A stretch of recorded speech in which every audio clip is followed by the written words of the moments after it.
नमस्कार, मैं डॉक्टर आशाराम भार्गव। आज हम घनानंद के पदों की व्याख्या करेंगे। घनानंद रीतिकाल के रीतिमुक्त काव्यधारा के कवि थे और इन्होंने अपने काव्य में प्रेम का चित्रण किया है। प्रेम में भी वियोग पक्ष का चित्रण किया है। पद संख्या 7। जेतो घट शोधो पे न पाऊँ कहाँ आही शोधो, कोधो जीव जारे अटपटी गति दाह की। धूम को न धरे गात सीरी परे जो जो जरे ढरे नैन नीर बीर हरे मती आह की।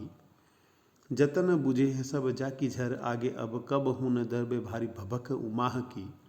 जब ते निहारे घन आनंद सुजान प्यारे तब से अनक की आगे लागी रही चाह की। घनानंद इस पद में प्रथम दर्शन का चित्रण करते हैं। वियोग में पूर्व राग की अवस्था में प्रथम दर्शन भी याद आता है।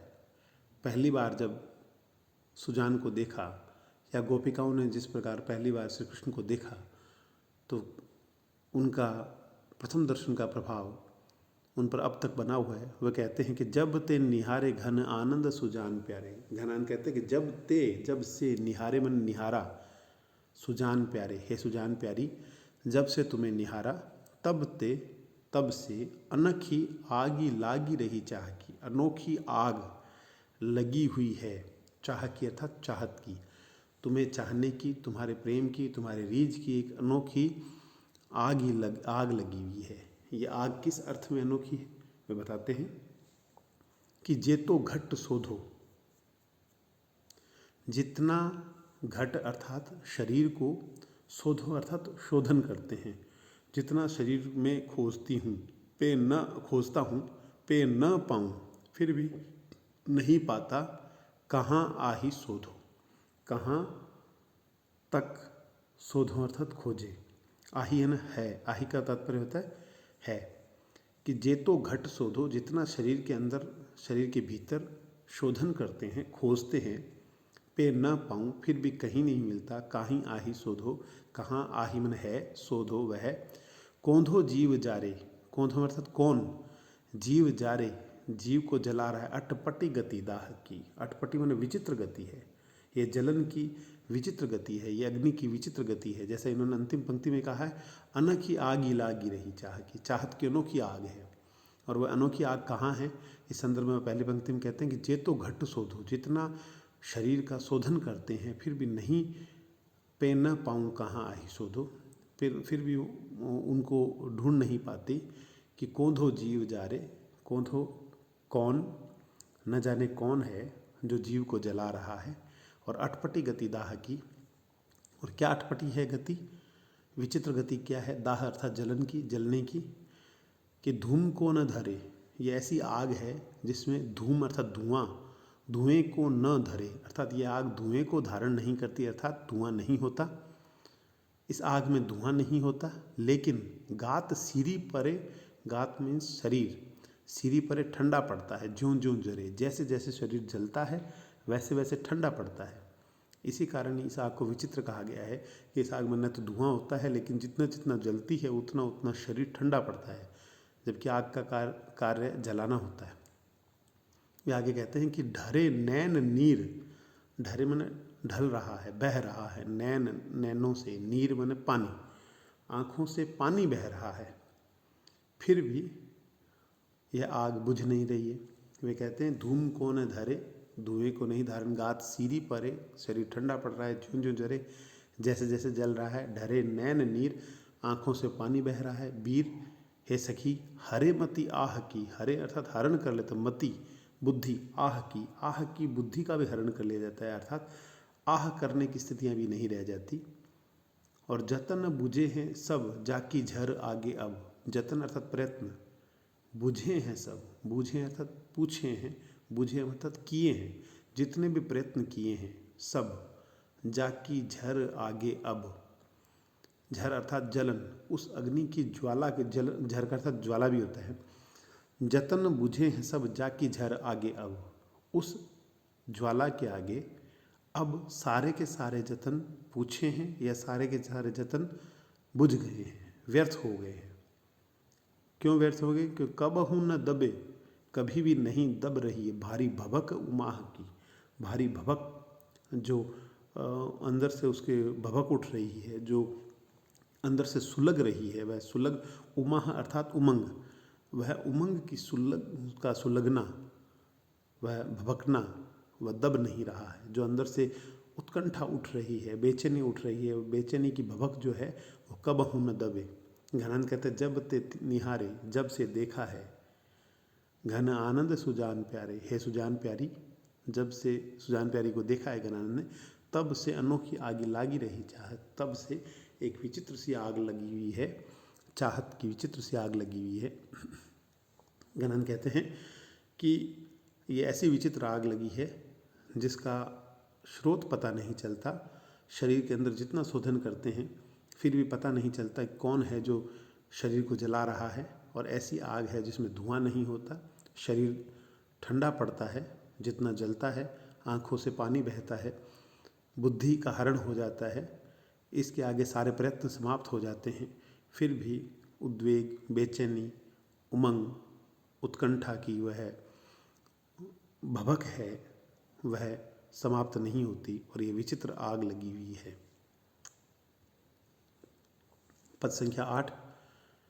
तब है सहाय हाय कैसे दे सुहाई, ऐसे सब सुख संग ले वियोग दुख दई चले, सींचे रस रंग अंग अंगनि अनंग सौंपे, अंतर में विषम विषाद बैली बई चले, क्यों थे ये निगोड़े प्राण जान घन आनंद के गोहन न लगे, तब वे करी विजय चले, अति ही अधीर भीर भई, पीर भीर घेर लई, हेली मन भावन अकेली मोहि कही चले। इस पद में घनानंद ने राधा कृष्ण के माध्यम से प्रेम की अभिव्यक्ति की है। जब श्री कृष्ण को अक्रूर जी ले जाते हैं और गोपिकाएं पीछे व्याकुल बिलखती रह जाती हैं, उस स्थिति में उनको यह लगता है गोपिकाओं को कि कृष्ण के जाते समय हमारे प्राणों को भी साथ क्यों नहीं ले गए, या हमारे प्राण ही उनके साथ क्यों नहीं चले गए। वे कहते हैं अति ही अधीर, अति ही अर्थात अत्यंत, अधीर मन बेचैन भई, अति ही अधीर भई, अत्यंत बेचैन हो गई, पीर भीड़ घेर ली, पीड़ाओं की भीड़ ने घेर लिया, हेली हे सहेली, मन भावन, मन को भाने वाले श्री कृष्ण या सुजान, अकेली मोहि के चले, मुझे अकेली करके चले गए। वे कहते हैं तब है सहाय, तब अर्थात संयोग में, वह सहाय मन सहायक होकर, हाय कैसे दो सुहाई ऐसी, तब वे मेरे सहायक थे, तब वे मेरे मददगार थे, उनको कैसे धो सुहाई ऐसी, उनको किस प्रकार ये ऐसी स्थिति सुहाई, अर्थात वो मेरे सहायक थे, वो मेरे मददगार थे, वो मुझे अकेले छोड़ गए, उनको ऐसी दशा ऐसी स्थिति क्यों सुहाई कि सब सुख संग ले वियोग दुख दे चले, कि समस्त सुखों को साथ लेकर वियोग दुख दे चले, कि वे वियोग का दुख देकर चले गए। इस पंक्ति में घनानंद कहते हैं कि समस्त प्रकार के सुखों को साथ लेकर वियोग का दुख देकर जब वो चले गए, उनको ऐसी स्थिति हाय कैसे सुहाई, अर्थात उनको कैसे अच्छा लगा कि उन्होंने मुझे दुख देकर वो चले गए। आगे कहते हैं कि सींचे रस रंग, रस अर्थात प्रेम के रंग से सींचा,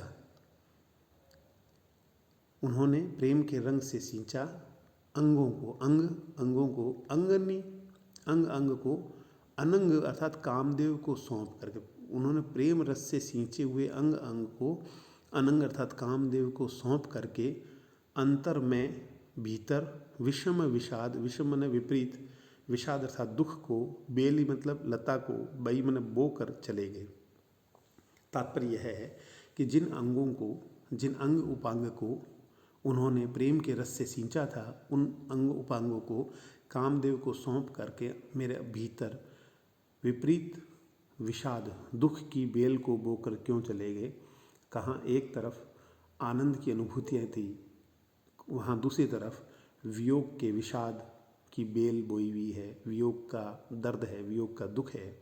वे कहते हैं आगे, गोपिकाएं कहती है कि क्यों धो ये निगोड़े प्राण, क्यों धो, क्यों ये निगोड़े प्राण, निगोड़े अर्थात कठोर प्राण जान घन आनंद के। घन आनंद कहते हैं कि मेरे ये प्राण गोहन न लगे, गोहन का अर्थ था साथ न लगे, जब वे करी विजय चले। जब मैं विजय, विजय अर्थात विजय, जब वे मेरे मन को विजय करके चले, तब मेरे प्राण उनके साथ क्यों न चले गए। क्यों धो ये निगोड़े प्राण, क्यों नहीं ये निगोड़े प्राण घन आनंद के। घन आनंद कह रहे हैं गोहन न लगे, साथ नहीं लगे, जब वे करी विजय चले। जब वे मेरे प्राणों को, जब वे मेरे मन को विजय करके चले, तब मेरे प्राण उनके साथ क्यों नहीं चले गए। क्योंकि इस वियोग की दशा में जीना जीना नहीं है, इससे बेहतर होता कि मेरे प्राण उनके साथ ही चले जाते। वे कहते हैं कि अति ही अधीर भई, अब अत्यंत बेचैनी हो गई है, अत्यंत बेचैन हो गई हूँ। पीर भीड़ घेर लई, पीड़ाओं की भीड़ ने घेर लिया है।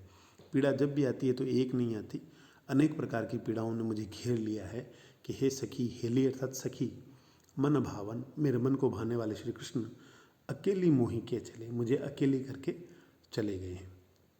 इस प्रकार इस पद में घनानंद ने वियोग का चित्रण किया है और खुद से दूर जाती हुई सुजान और गोपिकाओं से दूर जाते हुए कृष्ण का चित्रण किया है, जिसमें गोपिकाएं व्यथित हैं, पीड़ित हैं। पद संख्या 9। चौप चाह चावनी चकोर भयो, चाहत थी सुषमा प्रकाश मुख सुधाधर पूरे को। कहा कहो कौन कौन विधि की बंधनी बद्ध, सुख स्यो न उक स्यो बनाव लखी जूरे को। जाहि जाहि अंग पर्यो, ताहि ताहि ताहि गरी गरी सरयो, हर्यो बल बापुरे अनंग दल चूरे को। अब बिन देखे जान प्यारी यो आनंद घर, मेरो मन भवे भट्टू पाथ व बघूरे को। इस पद में भी वियोग का चित्रण है और वियोग से पूर्व की स्थितियों का चित्रण है, सुजान के सौंदर्य का चित्रण है। वे कहते हैं कि अब बिन देखे जान प्यारी, हे सुजान अब बिना देखे मेरो मन भवे, मेरा मन घूम रहा है। भटू सखी से कहती हैं कि अब बिन देखे जान प्यारी यो आनंद घन, मेरा मन भवे, मेरा मन भवे अर्थात घूम रहा है भंवर में। पाथ हुए, पाथ अर्थात पत्ता हुआ है। बधूरे, बघूरे का तात्पर्य बवंडर, बवंडर में जिस प्रकार पत्ता घूमता रहता है उसी प्रकार मेरा मन घूम रहा है। क्यों घूम रहा है? बिन देखे जान प्यारी, सुजान प्यारी को बिना देखे। ये वियोग की स्थिति है। जब प्रथम दर्शन में उन्होंने सुजान को देखा, उसका चित्रण करते हुए कहते हैं, जब गोपिकाओं ने कृष्ण को देखा उसका चित्रण करते हुए कहते हैं कि चोप चाह चावनी, चोप अर्थात लालसा, चाह अर्थात इच्छा, चावनी अर्थात उमंग। जब उन्हें देखा तो देखने से, उनको देखने की इच्छा से, उनको देखने की लालसा और उमंग से चकोर भयो चाहत ही, चकोर भयो चकोर हो गया, चाहत ही मन देखते ही, सुषमा प्रकाश मुख सुधाधर पूरे को। सुषमा अर्थात चमक, आभा, प्रकाश, मुख रूपी, सुधाधर अर्थात चंद्रमा पूरा। मुख रूपी जो पूरा चांद है, सुजान का चेहरा पूरे चांद की तरह है। उस पूरे चांद की सुषमा और प्रकाश को देख करके, उस देखने की लालसा में, उस इच्छा में, उस उमंग से मैं चकोर भयो, चकोर हो गया। जैसा कि आप सभी जानते हैं, चकोर एकटक चांद को देखता रहता है। उसी प्रकार वो कहते हैं कि जब मैंने सुजान को देखा तो देखता ही रह गया, मैं उसके मुख रूपी चांद का चकोर हो गया और हृदय में लालसाएं, इच्छाएं, उमंग जाग गई। वे कहते हैं चोप चाह चावनी चकोर भयो, चाहत ही सुषमा प्रकाश मुख सुधाधर पूरे को। मुख रूपी चंद्रमा, मुख रूपी पूरे चंद्रमा को के की सुषमा और प्रकाश को देखते ही चकोर भयो, मैं चकोर हो गया। और साथ ही कहते हैं कि यहाँ मुख का वर्णन किया, वे आगे कहते हैं कहा कहो, क्या कहूँ, कौन कौन विधि की बंधनी बंध्यो, क्या कहूँ किस किस तरह की बंधन में बंध गया। बंधनी माने बंधन, क्या कहूँ किस प्रकार के बंधन में बंध गया। यहाँ वह प्रथम दर्शन का चित्रण करते हुए कहते हैं किस प्रकार मैं बंधनों में बंधता गया और ऐसे बंधन में बंध गया कि सुकस्यो, सुकस्यो अर्थात अच्छी तरह कसा गया, न उकस्यो, न निकल सका, उकस्यो मैंने निकलना, बनाव लखी जूरे को, उनके जूरे के बनाव को देख करके, लखी मैंने देख करके, जूरे को मैं जूरे को, तो कह रहे हैं कि जब उनके चेहरे को देखा तो मैं उनका चकोर हो गया और ऐसे ऐसे बंधनों में बंध गया और ना निकल पाया, ना ही कसा गया उनके जूरे को देखकर। और वे आगे कहते हैं कि जाही जाही अंग परु, जिस जिस अंग पर पड़ा, ताही गरी गरी सरु, ताही मन उसी में गड़ गड़ के, गरी गरी मन गड़ गड़ के, सरु मन सड़ गया, हर्यो बल बाप रे अनंग दल चूरे को, हर्यो मन हर लिया, बल बापुर बेचारे, अनंग दल मन कामदेव के दल को, कामदेव के दल के, कामदेव के दल को हरण कर लिया, उसका बल हरण कर लिया। तात्पर्य यह है कि घनानंद कह रहे हैं कि जैसे जैसे उसके रूप को देखा, जिस जिस चेहरे के जिस जिस अंग को देखा, वहाँ वहाँ गड़ी गड़ी सरयू, वहाँ नज़र गड़ गई, वहाँ गड़ कर ही रह गया और उसके सौंदर्य के आगे कामदेव का भी बल हरण हो गया, उसका कामदेव के दल का बल हरण हो गया। अर्थात नायिका इतनी खूबसूरत है, इतनी सुंदर है सुजान कि अब बिन देखे, अब उसको इतना देखा है, उसके चेहरे को इतना देखा है, उसके रूप का को इतना देखा है, तो अब कहते हैं कि अब बिन देखे, अब बिना देखे जान प्यारी, हे सुजान प्यारी। आनंद घन कह रहे कि मेरो मन भवे, मेरा मन घूम रहा है, पाठ वह बघूरे को, पात अर्थात पत्ता होकर, बघूरे मतलब बवंडर का, जिस प्रकार बवंडर में पत्ता लगातार गोल गोल गोल गोल घूमता रहता है, उसी प्रकार मेरा मन गोल गोल गोल गोल घूम रहा है, मेरे मन में सुजान की छवि उसी प्रकार गोल गोल घूम रही है और मेरा चित्त स्थिर नहीं हो रहा है। जब से सुजान के चेहरे को, उसके चांद रूपी चेहरे को देखा है, तब से घनानंद की ये स्थिति है। इस प्रकार इस पद में घनानंद ने जहाँ एक तरफ सुजान के मुख को चांद कहा है, वहीं दूसरी तरफ उसके सौंदर्य के आगे कामदेव के बल के हरण होने की भी बात कही है।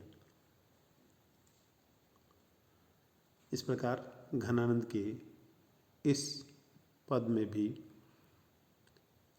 प्रेम का चित्रण किया गया है। धन्यवाद।